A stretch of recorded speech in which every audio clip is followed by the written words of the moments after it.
Une fille en mini-jupe doit voyager debout dans le métro si elle veut éviter des regards offensants. Les archives papier de l'Indépendant cachent souvent des pépites drôles, originales, surréalistes. Bonjour, je suis Denis Dupont et pour vous, je les sors de l'oubli avec le podcast « Je vous parle d'un temps » produit par l'Indépendant. 20 septembre 1967, Londres. A-t-on ou non le droit de regarder les genoux des jeunes filles en mini-jupe assises dans le métro londonien pour un citoyen britannique, M. Albert Haddock, condamné en première instance à 15 livres d'amende et qui faisait appel? La réponse est oui, on a le droit. Pour 4 jeunes filles qui, s'estimant insultées par le regard de M. Haddock, avaient porté plainte, pour elles, la réponse est non. Les faits.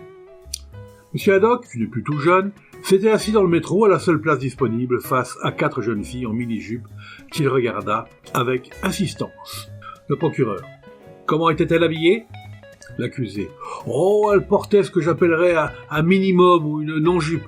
C'était très agréable. Le procureur. Comment cela? Très agréable. Avez-vous laissé votre regard s'attarder? L'accusé. Oh non!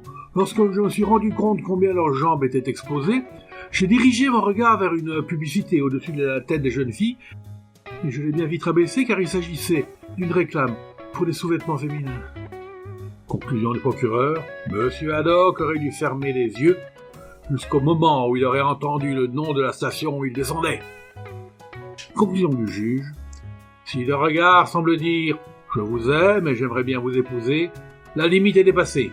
C'était là la jurisprudence jusqu'à ce qu'il y a 1 an ou 2. Malheureusement, la loi n'a pas prévu les mini-jupes. Dans ce cas, je crois que le devoir d'une femme est de se lever et de rester debout jusqu'à la fin de son voyage. Une conclusion qui va faire bondir plus d'une féministe. Et on les comprend.